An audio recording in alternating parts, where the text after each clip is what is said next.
Did Prince Harry and Meghan Markle lie to the world about their marriage? That's the question that has shaken not only the royal family's reputation, but also the credibility of two people who have built their entire brand on their truth. The Archbishop of Canterbury has finally spoken out, and what he revealed turns Meghan's most dramatic claim on its head. Because when the man who actually officiated the royal wedding breaks silence years later, the fairy tale starts to look less like romance and more like performance. Think back to that moment in 2021. Oprah Winfrey leaned forward, voice soft but full of anticipation, as she asked Meghan about her grand Windsor Castle wedding.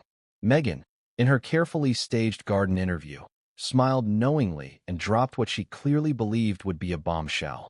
"You know, we were actually married 3 days before. Just the two of us, in our backyard." She framed it as an intimate, spiritual connection, free from the cameras, free from the grandeur, free from the formality. A private vow, a private promise. Before we continue, please hit the like button, subscribe to the channel, and turn on the notification bell for updates. Millions gasped. Headlines exploded.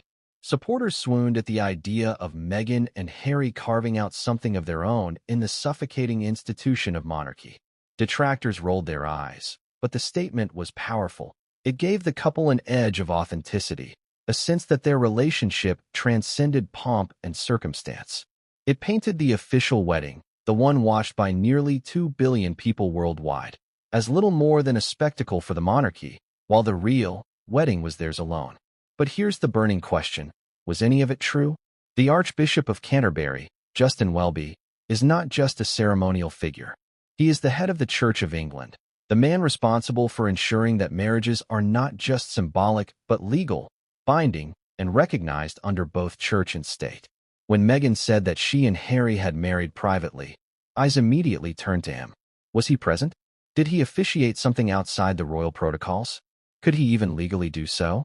For years, he remained silent, never confirming, never denying. The silence allowed Meghan's claim to fester, to be repeated in documentaries, articles, podcasts. And silence, as they say, can sometimes be interpreted as complicity. Now, imagine the weight of this. Millions around the world believe they had witnessed history's most watched sham, an expensive pageant designed to distract from a real private moment. Millions felt sympathy for Meghan, who seemed to be bearing her soul on camera. And if you believed her, you believed that the institution of monarchy forced her into a fake wedding, that the couple's true love was hidden away, stripped of authenticity, and staged later for the cameras.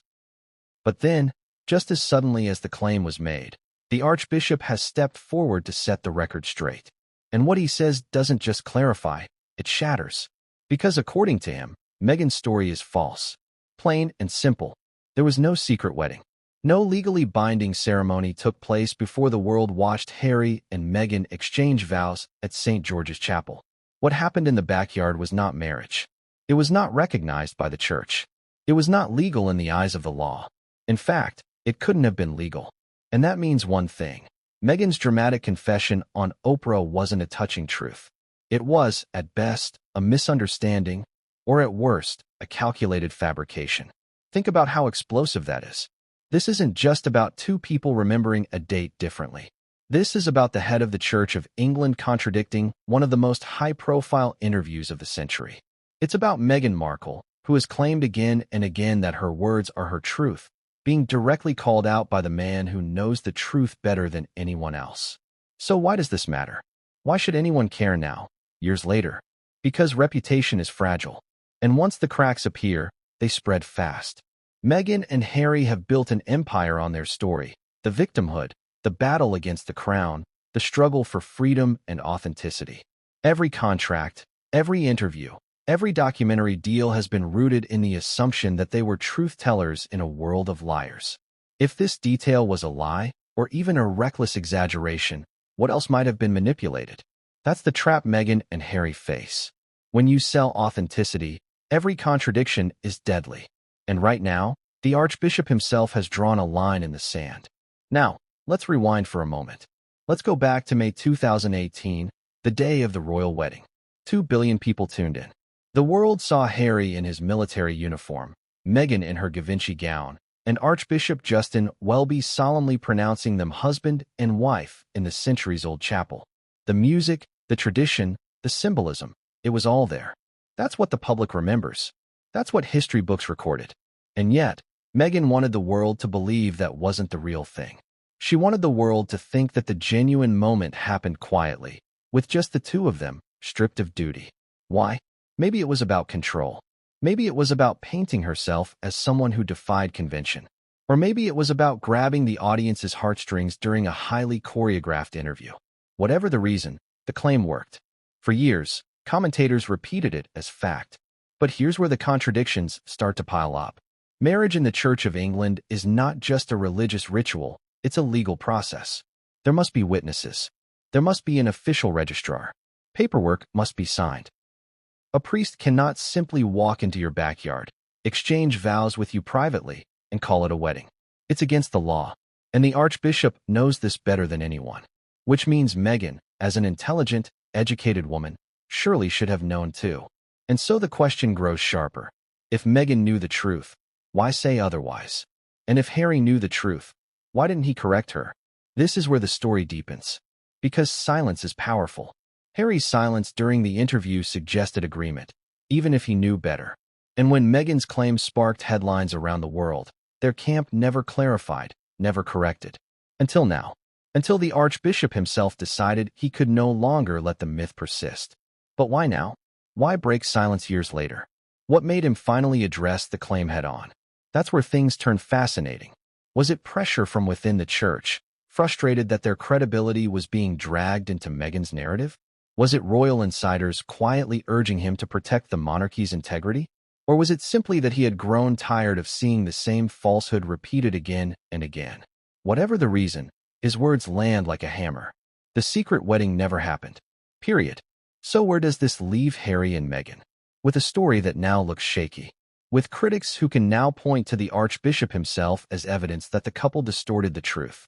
With allies who may begin to quietly distance themselves. And yet, the bigger story is just beginning. Because when one lie unravels, people start asking questions about the rest. If the Archbishop can call this out, what else might be contradicted next? That's where this saga takes a darker turn. Because this isn't just about a wedding. This is about trust. And when the person you trusted to tell the truth gets caught in a lie, what comes next could change everything. And no one saw it coming. 3 days before the grand royal wedding, Meghan Markle sat across from Oprah Winfrey and uttered words that would send shockwaves around the globe. "You know, we were married in our backyard, just the two of us," she said softly, with Harry nodding beside her. It wasn't said as a joke. It wasn't framed as a passing remark. It was delivered as a revelation, something that Meghan clearly wanted the world to believe. And in that moment, Oprah, the world, and even Harry seemed to go along with it. But what did Meghan actually mean?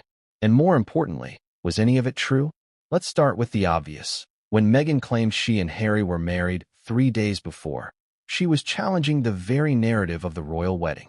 The televised event on May 19, 2018, was broadcast to nearly 2 billion people. It was the fairy tale, Meghan in her Givenchy gown, Harry in his military uniform, St. George's Chapel glowing under the weight of centuries of royal tradition. It was a moment that cemented Meghan's place in history. But Meghan, years later, wanted to tell a different story, a more intimate one, a more rebellious one. She wanted the world to believe that the public ceremony was a spectacle, a performance for the monarchy and the cameras. But the real wedding, the one that mattered to her and Harry, was the private one. Just the two of them, in their backyard, with the Archbishop of Canterbury presiding. It's a powerful image, isn't it? The young couple, defying tradition, creating something authentic behind palace walls, rejecting the suffocating rules of monarchy in favor of their own love. That's how Meghan framed it. And millions believed her. But from the very beginning, there were problems. How could two people legally marry without witnesses? How could the Archbishop of Canterbury, bound by the laws of the Church of England, secretly conduct a wedding in a backyard? And why would Harry and Meghan even need to do that when the entire machinery of the monarchy was preparing the most elaborate wedding of the decade? Those questions didn't matter to Meghan's supporters at the time. They heard her words and embraced them as proof that Meghan and Harry were different. They weren't like the rest of the royals. They valued authenticity over spectacle. And Meghan knew how to deliver the story in a way that made it resonate. With Oprah's sympathetic gaze, with Harry quietly nodding, it became gospel to many. But here's the thing about powerful stories. They only stay powerful as long as they hold up under scrutiny. And this one didn't. Almost immediately after Meghan's claim aired, legal experts, church insiders, and royal commentators began asking questions. Marriage in England is governed by strict laws. The Church of England requires not only the presence of witnesses, but also a licensed venue and signed paperwork. None of those things were possible in the private backyard ceremony Meghan described. Even sympathetic journalists began to quietly wonder, had Meghan simply misunderstood?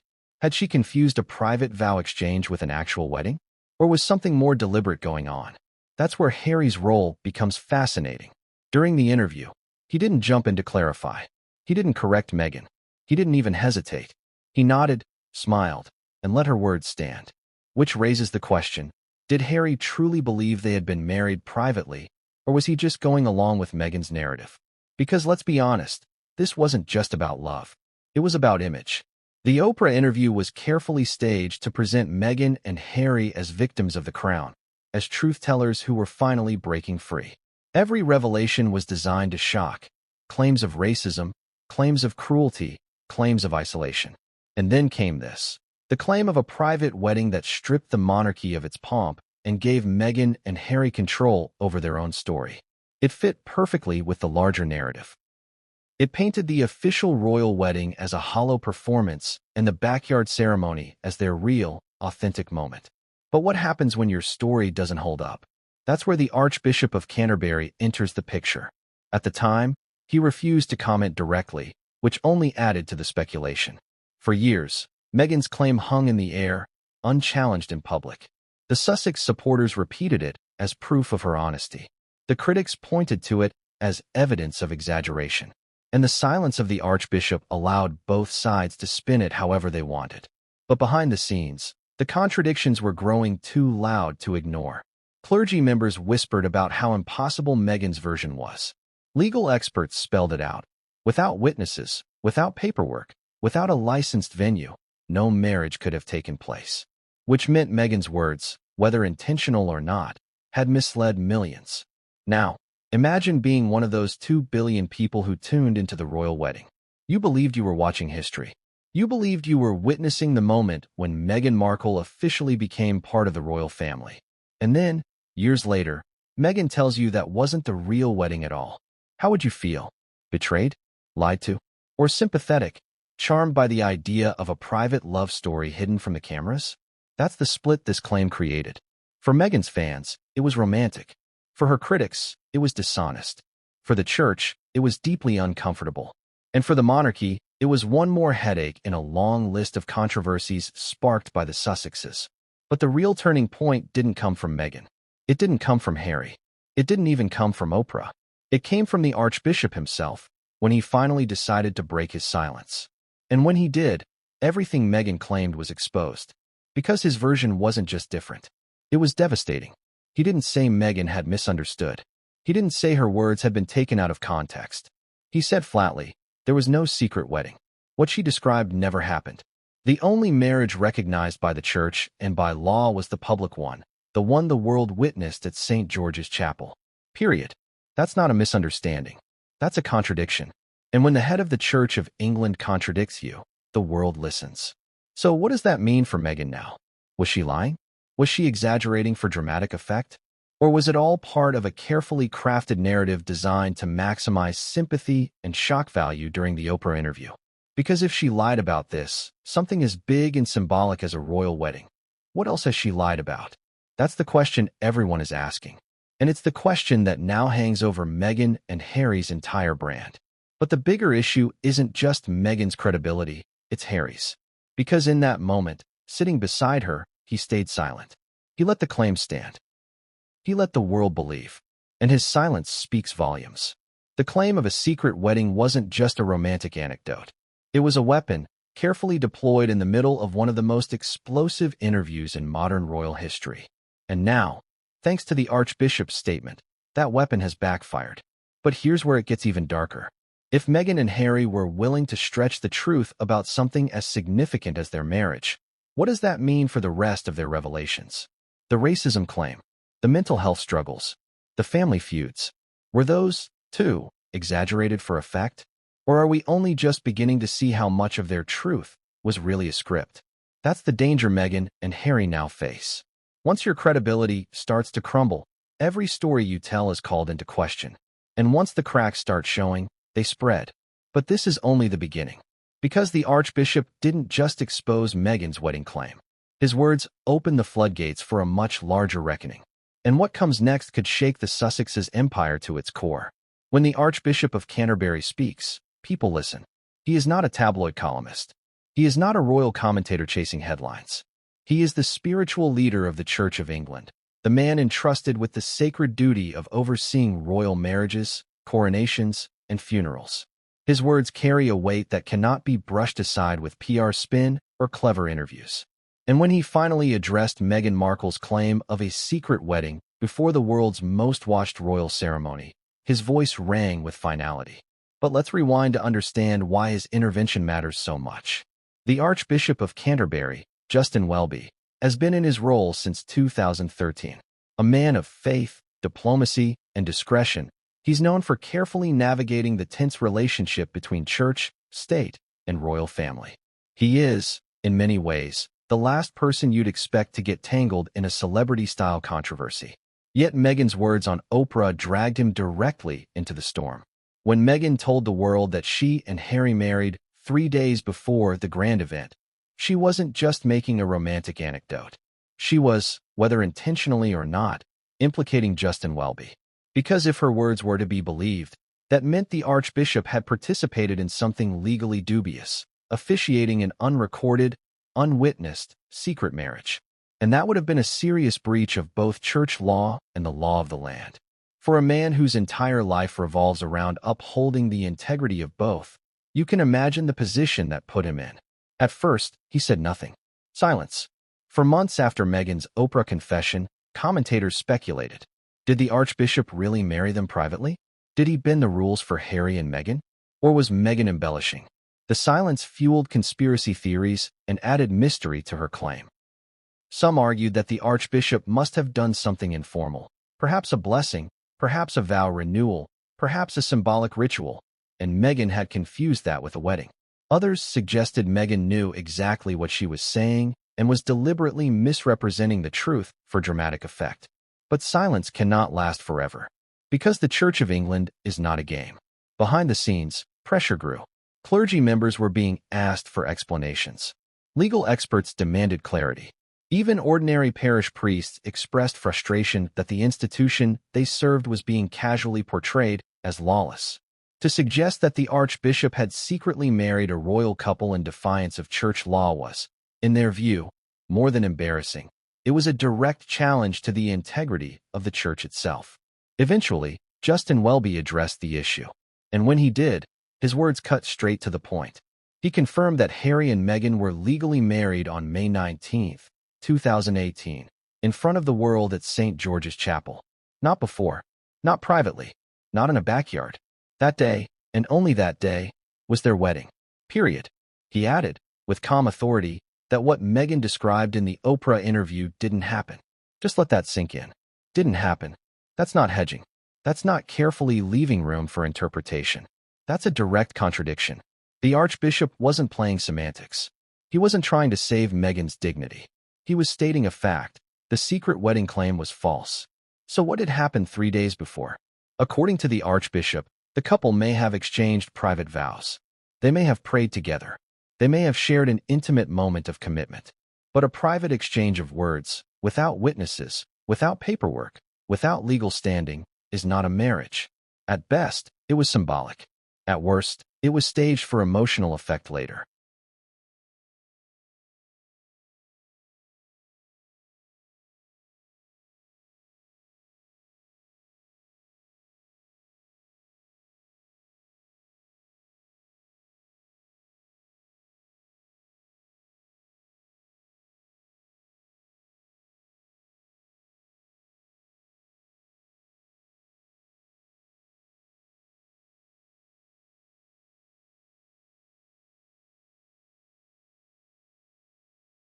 Here's where things get uncomfortable for Meghan.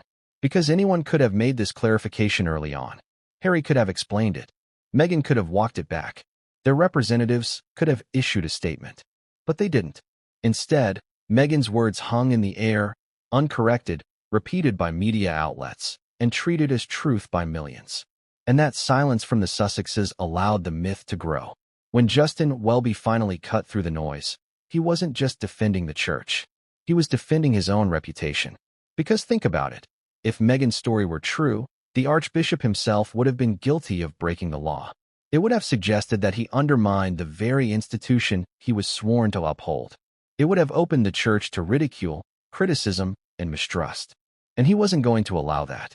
So when he spoke, he did so not just as a witness, but as the ultimate authority. His message was clear: no secret marriage took place. This raises an important question. Why did Meghan present her version the way she did? If it was just a misunderstanding, if she had confused a vow exchange with a marriage, why frame it as a revelation in front of Oprah? Why not clarify immediately that it wasn't legally binding, just a personal ritual? Why let the world believe she and Harry had outsmarted the monarchy by marrying on their own terms? Some say Meghan was simply swept up in the moment, that she didn't realize how her words would be interpreted. Others argue she knew exactly what she was doing. Because think about it, the Oprah interview wasn't casual. It was staged, lit, rehearsed, and carefully curated. Every anecdote was chosen for maximum emotional impact. Every line was designed to shock. And telling the world that she and Harry had married in secret, behind the monarchy's back, was guaranteed to do just that. But now, thanks to the Archbishop, we know it wasn't true. So where does that leave Meghan and Harry? In a very awkward position. Because once again, their narrative has collided with cold, hard facts. The Archbishop's words don't just contradict Meghan's claim, they expose it. And they force the public to ask a dangerous question. If Meghan was willing to mislead the world about something as sacred as her wedding, what else might she be willing to exaggerate? For Justin Welby, the decision to speak up may have been painful. He is not a man who thrives on drama. He avoids controversy when possible. But the integrity of the church left him no choice. His role demanded that he set the record straight. His own honor demanded it. And once he did, there was no walking it back. The silence was broken. The truth was laid bare. But here's the twist. When a respected leader like the Archbishop openly contradicts you, it doesn't just end the debate. It amplifies it. His statement didn't kill the controversy. It reignited it. Now, every outlet, every commentator, every critic had a new weapon against Meghan and Harry. The words of the Archbishop himself. And that's where this story takes an even sharper turn. Because when Meghan's narrative collided with the Archbishop's truth, it wasn't just the church weighing in, it was the law. And the legal reality of marriage in England makes Meghan's claim impossible. Which means what she said wasn't just false, it was legally impossible. And that revelation changes everything. Because if Meghan knew the truth, she lied. If she didn't know, she misled millions out of ignorance. Either way, the damage is the same. And the next chapter of this saga asks the question no one wants to say out loud. If their private vows weren't a marriage, why tell the world they were? And was the lie part of a much bigger strategy? That's the shadow hanging over Meghan and Harry now. And what we uncover next takes this story from embarrassing to explosive. Marriage isn't just about two people saying, I do. It's about law. It's about binding contracts. It's about rules that have existed for centuries to protect both the sanctity of the union and the legitimacy of what's being recognized by church and state. Which is exactly why Meghan Markle's infamous "we were married 3 days before" claim collapses under the weight of reality. Because no matter how you frame it, what she described simply could never have been legal. Let's start with the basics. In England, a marriage conducted under the Church of England follows specific, unbendable requirements. These rules aren't flexible suggestions, they're codified into law. At least 2 witnesses must be present. The marriage must take place in a legally licensed venue. The officiant must be recognized and authorized by the church.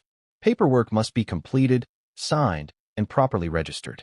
These aren't technicalities, they are what makes a marriage legally valid. Without them, you don't have a marriage. You have, at best, a private vow exchange. Now think back to Meghan's words on Oprah.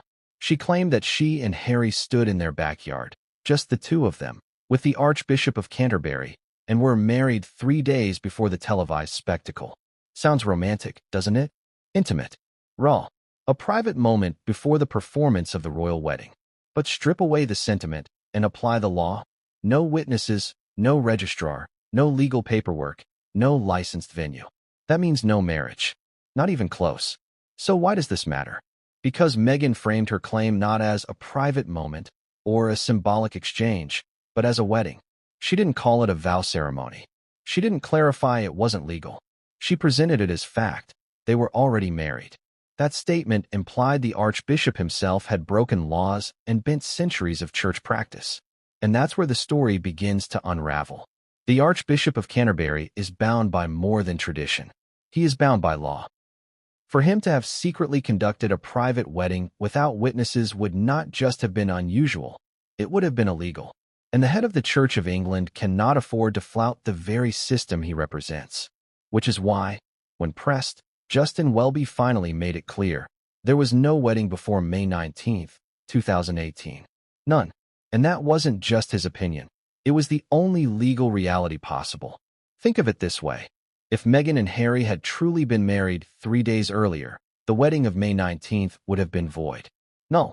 Meaning the grand event broadcast to billions, the signing of registers, the vows before the Queen, would all have been unnecessary. The monarchy would have staged a sham for the cameras, a fraudulent show for the world. The repercussions would have been staggering, not just embarrassing, but legally questionable. And here's the chilling part. Meghan's words led many to believe exactly that the monarchy, the church, and the state had colluded in presenting a fake ceremony, while the real thing was hidden in a garden. But legally, that scenario is impossible. So if Meghan's claim wasn't true, why say it? Let's pause and consider motive. In the Oprah interview, every revelation was carefully constructed to shock. Meghan described racism, cruelty, isolation, mental anguish. The story of a secret wedding fit seamlessly into that narrative. It painted the monarchy as performers, staging pomp for the cameras, while Meghan and Harry had to carve out authenticity in private. It fit her image of defying the crown, of rejecting tradition, of controlling her own story. But what happens when your carefully crafted story collides with unmovable law?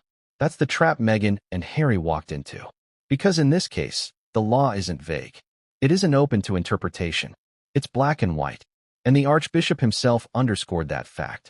By confirming that Meghan's description could never have been legal, he wasn't just correcting her. He was exposing her. Let's talk about witnesses for a moment.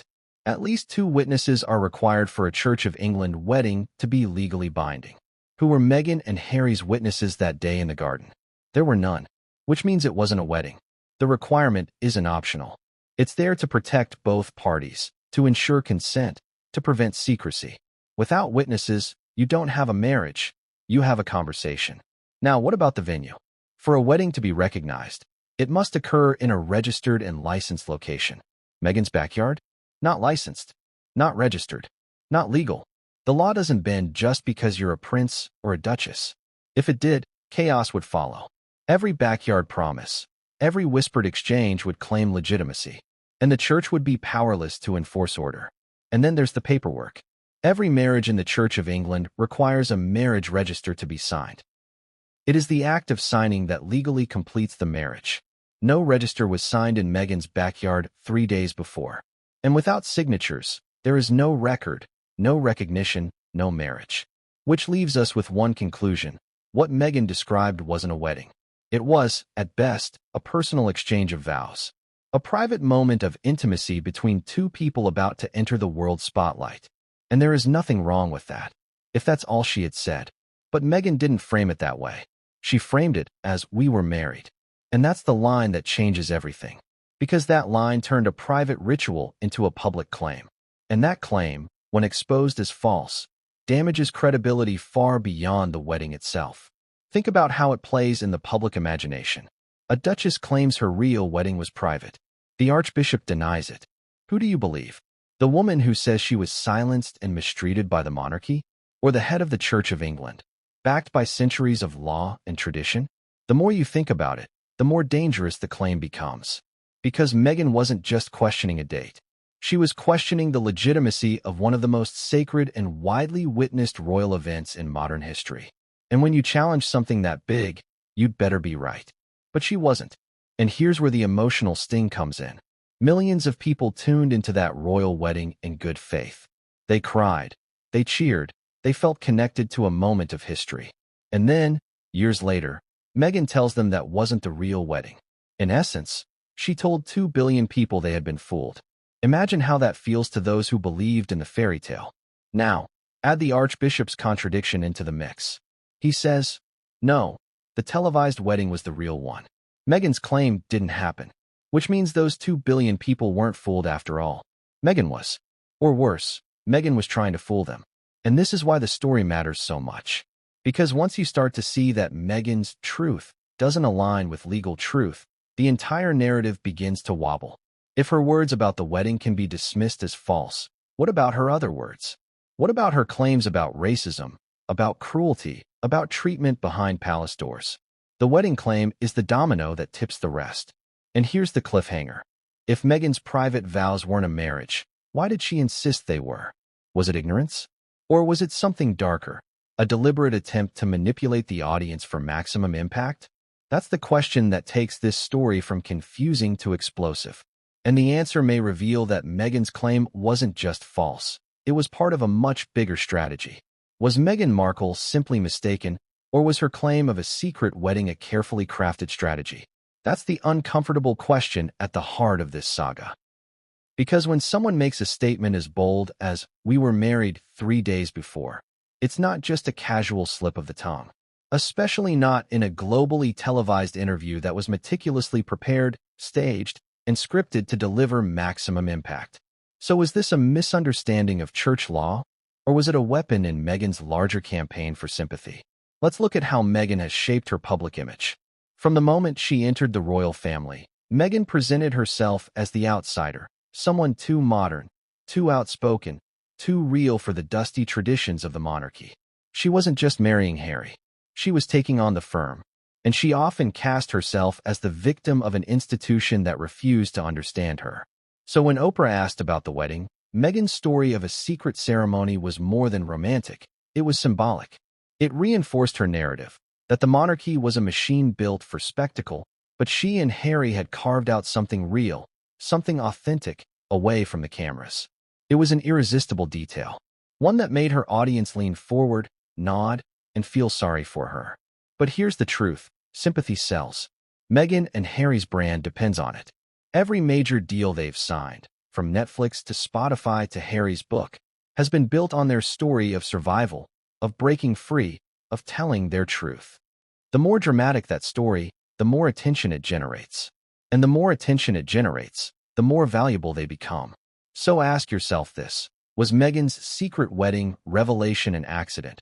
Or was it a carefully chosen line, designed to create shock, intimacy, and emotional connection with her audience? Because think about the effect it had.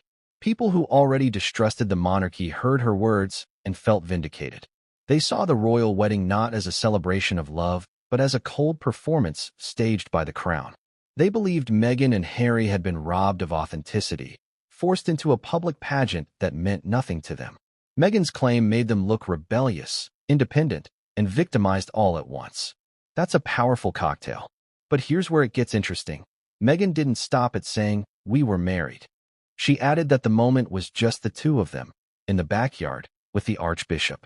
That detail, just the two of them, drove the point home. It was personal, private, authentic, the opposite of everything the monarchy represented. Yet as we now know, it simply wasn't true. So was Meghan confused?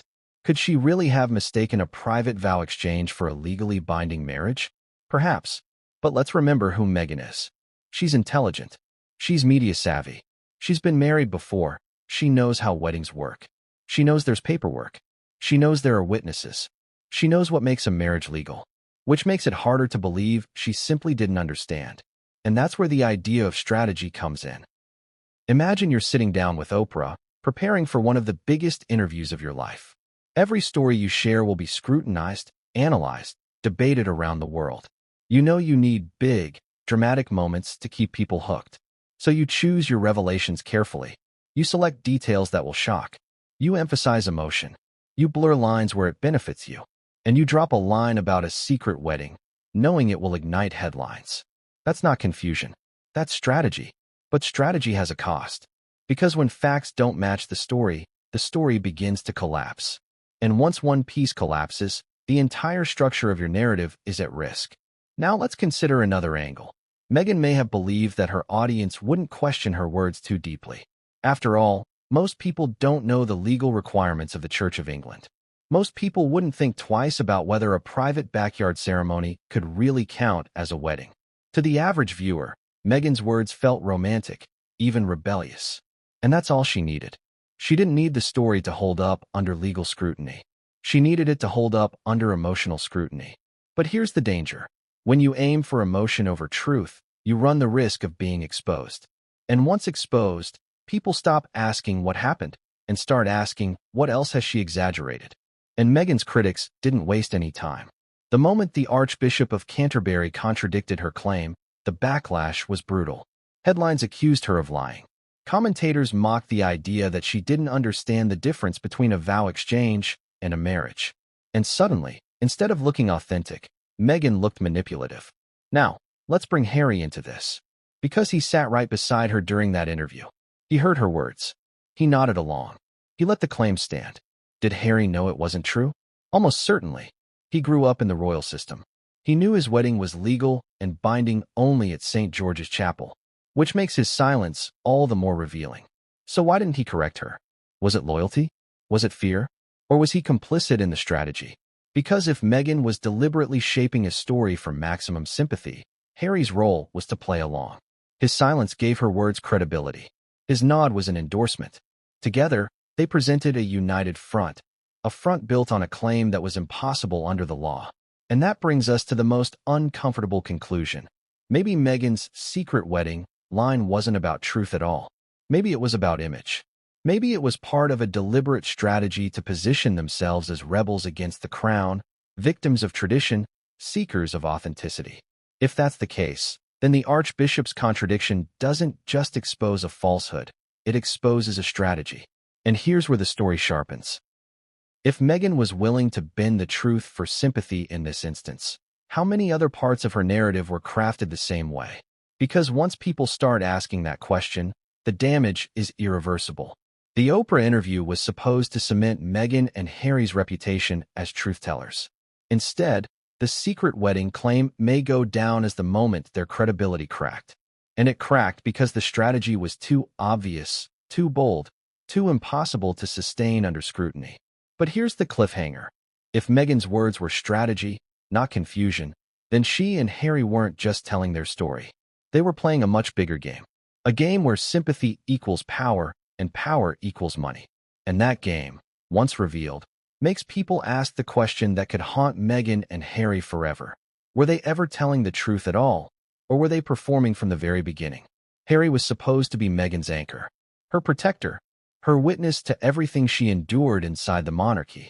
When she made her most shocking claims about racism, isolation, cruelty, it was his role to nod, to support, to confirm.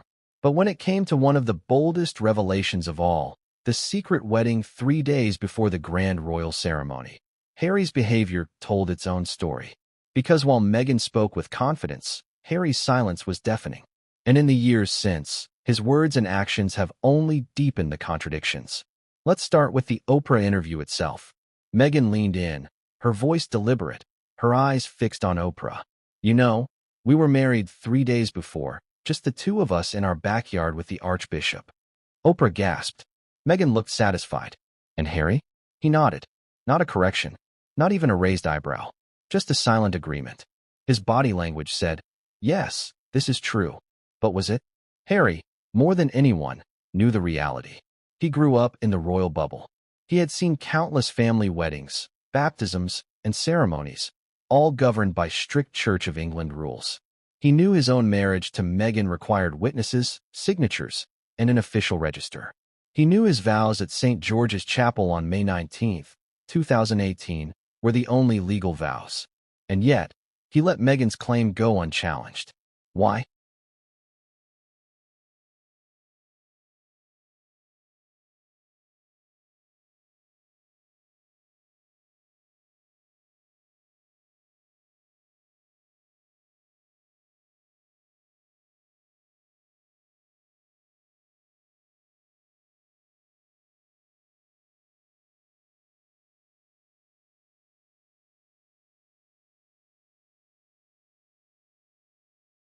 Some argue Harry's silence was loyalty. Meghan had taken the lead in the interview, and Harry was there to back her up, not undermine her. Correcting her in front of Oprah would have shattered the united front they had so carefully crafted. It would have made Meghan look foolish, or worse, dishonest. And Harry wasn't about to do that on live television. So he nodded along, sacrificing truth for solidarity. But there's another interpretation. Maybe Harry didn't see Meghan's words as harmful. Maybe he thought of the backyard exchange as a spiritual wedding, and went along with the idea. Maybe, in his mind, the romance of a private moment with Meghan outweighed the technicalities of legality. After all, Harry has never been known for his precision with details. His memoir, Spare, is riddled with factual errors, locations misremembered, dates jumbled, even people incorrectly described. So perhaps Harry genuinely saw no harm in letting Meghan present their vow exchange as a wedding. But here's the problem. When you're presenting yourself as a truth-teller, details matter. And Harry's silence in that moment made him complicit in what the Archbishop of Canterbury later exposed as false. And it didn't stop there. In the weeks and months after the Oprah interview, Harry had multiple opportunities to clarify. He gave speeches. He joined Meghan in follow-up media appearances. He had platforms where he could have said, just to be clear, what Meghan meant was a private vow exchange. But he never did. His silence allowed Meghan's claim to harden into fact for millions of viewers, until the Archbishop shattered it. Now let's dig deeper. Because Harry hasn't just contradicted Meghan by omission. In other areas of his life, his words clash with hers in ways that make this secret wedding claim look even shakier. Take his memoir, Spare. In it, Harry describes the wedding day at St. George's Chapel with detail and reverence. He calls it the moment he and Meghan officially became husband and wife.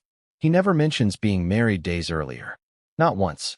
If the backyard ceremony had truly been their real wedding, wouldn't Harry, the man obsessed with reclaiming his narrative, have said so? Wouldn't he have given it at least a passing mention? His silence on it in his own book is a glaring contradiction.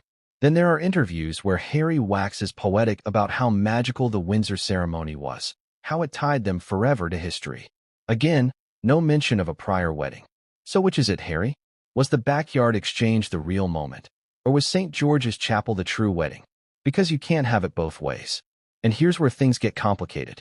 Harry's loyalty to Meghan sometimes forces him into uncomfortable corners. When Meghan speaks, Harry often looks tense, glancing downward, choosing his words carefully. It's as if he knows she has a flair for exaggeration but doesn't want to challenge her publicly. And so he stays quiet, even when he knows the truth. But silence, in these cases, isn't neutral. It's agreement. It's complicity. Critics argue that Harry's silence during the Oprah interview was a betrayal of the public's trust. Because this wasn't a private conversation between husband and wife. This was a broadcast to millions, a moment where the couple demanded the world believe their version of events.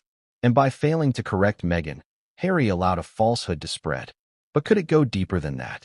Some believe Harry may have actively encouraged Meghan's claim, not because it was true, but because it fit their shared narrative. Remember, this wasn't just an interview. It was the launching pad for their new life outside the monarchy. Every shocking revelation meant more attention, more sympathy, more leverage. And Harry, by nodding along, gave Meghan's words credibility they wouldn't have had alone. But here's the danger. When your credibility rests on telling your truth, every contradiction is a crack in the foundation. And Harry's contradictions don't stop at the wedding. His accounts of his military service, his relationship with Camilla, even his own childhood memories have been challenged and picked apart. Time and again, Harry has shown a willingness to bend details to fit the story he wants to tell. Which brings us back to Meghan's wedding claim. Was Harry silent because he knew it wasn't true? Was he silent because he didn't care? Or was he silent because, for him, the truth has always been flexible? Either way, the effect is the same. His silence endorsed Meghan's narrative. And when the Archbishop finally broke that narrative apart, Harry was exposed right alongside her. And here's the haunting question.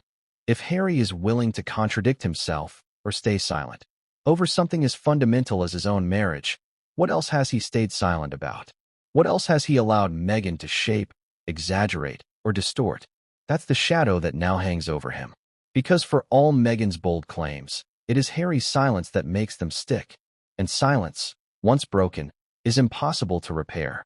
But the story doesn't end with Harry. Because while he stayed quiet, the public was watching and reacting. And their reaction to Meghan's secret wedding claim, once the Archbishop exposed it, was brutal. And that reaction set the stage for the next chapter of this unraveling story. The world didn't shrug when Meghan Markle claimed she and Prince Harry had been secretly married 3 days before their spectacular St. George's Chapel wedding. The world gasped. Supporters cheered her authenticity. Critics sneered at what they saw as yet another exaggeration. But when the Archbishop of Canterbury later confirmed her story simply wasn't true, the public reaction exploded into something far bigger. Suddenly, Meghan and Harry weren't just controversial. They were being accused of deceiving millions. Let's rewind to March 2021. The Oprah interview aired. Meghan, dressed in black with that iconic white lotus blossom on her shoulder, leaned toward Oprah and quietly dropped the bombshell. "You know, 3 days before our wedding, we got married." Oprah's face widened with shock. The moment instantly went viral. Social media lit up. Fans flooded Twitter with heart emojis and crying faces, proclaiming how romantic it was that Meghan and Harry had shared an intimate moment away from the cameras. For her supporters, this was Meghan at her best, defiant, intimate, authentic. She wasn't giving the crown what it wanted. She was carving her own space, telling her own truth. The hashtag secret wedding trended. Romantic memes circulated with captions like, "The real wedding was in their hearts." Newspapers across the globe ran with it. Some framed it as a tender confession. Others questioned how the Archbishop could have officiated 2 weddings. But no matter how you looked at it, Meghan had succeeded in seizing the narrative. But critics weren't buying it. In the UK especially, tabloids and commentators immediately pounced. "Not legally possible," some headlines declared. Columnists mocked the idea that Meghan, who had already been married once before, wouldn't understand the basics of how weddings work. Editorials accused her of being economical with the truth. And the whispers grew. If she could mislead the world about this, what else might she be exaggerating? The divide was sharp. Across the Atlantic, in the US, Meghan's claim was largely celebrated. It fit the narrative of a rebellious duchess defying tradition, thumbing her nose at the monarchy. But in Britain, it was seen as a slight against centuries of royal history, and an insult to the millions who tuned in believing they were watching the genuine wedding. And then came the Archbishop's clarification. When Justin Welby flatly said that Meghan's story did not happen, the reaction was immediate and brutal. Supporters who had defended her scrambled for explanations. Some insisted Meghan must have been misunderstood. Others argued she was speaking symbolically. But the damage was done. Critics seized the Archbishop's words like a weapon. Headlines blared. "Archbishop debunks Meghan's wedding claim." Talk show hosts tore into her. Social media turned savage. Memes flipped from romantic to mocking. Photos of Meghan at the Oprah interview were paired with captions like, "And then I woke up," or, "It was just a backyard barbecue." For many, the Archbishop's statement wasn't just a correction, it was proof. Proof that Meghan and Harry were willing to stretch the truth, willing to dramatize for effect, willing to manipulate public sympathy. But let's go deeper, because the public reaction wasn't just about the wedding. It was about trust. Meghan and Harry had positioned themselves as truth-tellers in a world of lies. They told Oprah they were silenced, mistreated, isolated. They told Netflix they were fighting a system stacked against them. They told Spotify they wanted to amplify unheard voices. Their entire brand was built on credibility. And suddenly, the Archbishop himself was saying one of their most intimate, headline-grabbing claims wasn't true. Public trust began to crumble. Polls in the UK showed sharp declines in their popularity after the Oprah interview. At one point, Meghan's approval rating in Britain sank to negative numbers. Even in the US, where they had enjoyed strong support, doubts began creeping in. If the wedding story was false, what else might not add up? The reaction wasn't just limited to the public. The press sensed blood in the water. Commentators began re-examining Meghan's other claims. Had she exaggerated the racism allegation? Had she distorted her relationship with Kate Middleton? Was her story about suicidal thoughts being doubted now? Fair or not, the secret wedding controversy made people second-guess everything else. And it didn't help that Harry stayed silent. Meghan's claim had been debunked by the Archbishop, Yet neither she nor Harry publicly corrected it.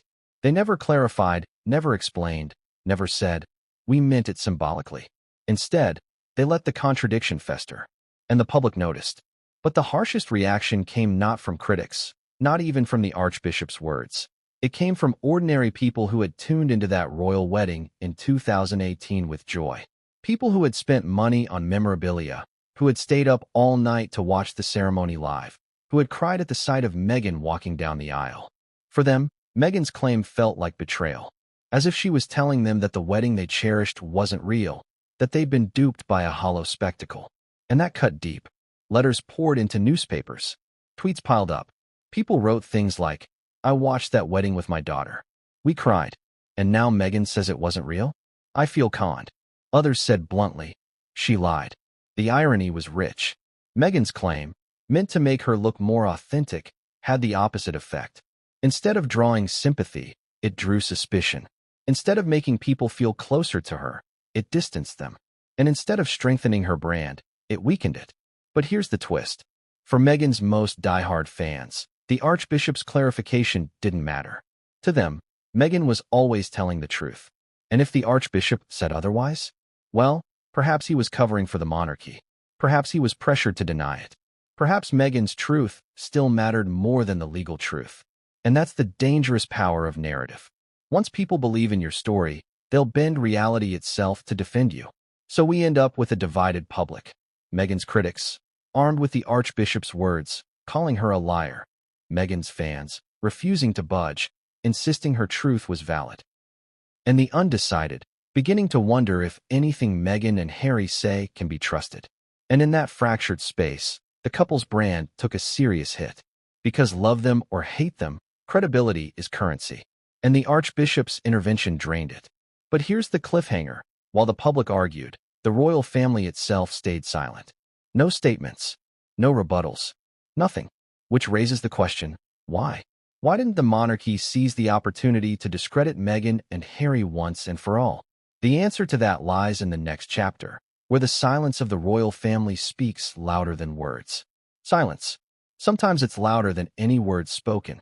When Meghan Markle told Oprah the story of a secret wedding, an intimate backyard ceremony 3 days before the grand spectacle at St. George's Chapel, everyone waited for the royal family to respond.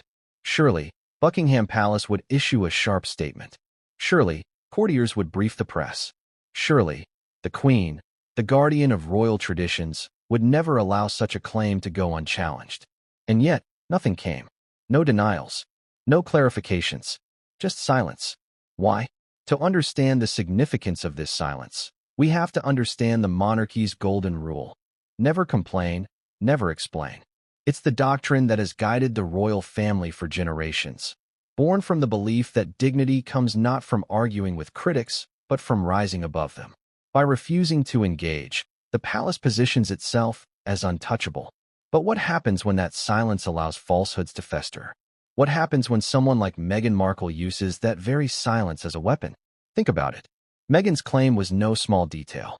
She wasn't talking about her favorite food or a childhood anecdote. She was claiming the royal family had staged a fake wedding in front of the world. That the most sacred, symbolic royal moment of the decade was just a performance for the cameras. And yet, the palace said nothing. No denial, no clarification, no reminder of the legal facts. They simply let it sit. Some argue this was a strategic decision. The Queen, ever the master of restraint, knew that engaging with Meghan's claims would only add fuel to the fire. If the palace corrected her, the story would dominate headlines for weeks.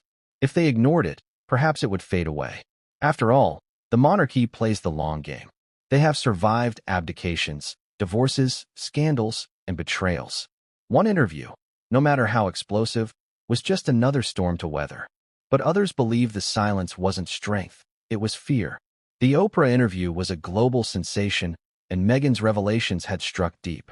Allegations of racism, cruelty, and neglect had shaken the monarchy to its core. To deny Meghan's secret wedding claim would have meant confronting her head-on, risking a public battle. And at that moment, the royal family may have been too cautious, too wary of seeming insensitive, to fight back. Yet silence comes with a cost. Because while the palace remained quiet, Meghan's words spread unchecked. For months, the story of this secret wedding circulated, repeated as fact in documentaries, articles, and social media threads. And each time it was repeated, the palace's silence looked less like dignity and more like guilt. Was the monarchy covering something up? Did the Archbishop really bend the rules for Harry and Meghan? Did the Queen approve a sham wedding for the cameras? The lack of response created fertile ground for conspiracy theories. And then came the Archbishop's intervention. When Justin Welby publicly contradicted Meghan, it did what the palace had refused to do. It shattered the claim. But his words also raised another question. Why hadn't the royal family said this sooner? Why did they let Meghan's version dominate the narrative for so long? Some insiders suggest the palace wanted the Archbishop to be the one to speak, not them. By letting him handle it, they avoided the appearance of publicly attacking Meghan. It was a clever move. Let the church bear the weight of contradiction, while the monarchy stayed above the fray. But to many, the silence still looked weak. And the royal family's silence didn't just frustrate critics. It hurt supporters too. For those who had defended the monarchy, who had celebrated the Windsor wedding with pride, Meghan's claim was an insult. They expected the crown to defend itself, to uphold the sanctity of that moment. Instead, they got nothing. The Queen and her heirs carried on with public duties as if Meghan's words had never been spoken. That silence sent another message too, one the Sussexes likely didn't anticipate. Within the palace walls, silence isn't just policy. It's punishment.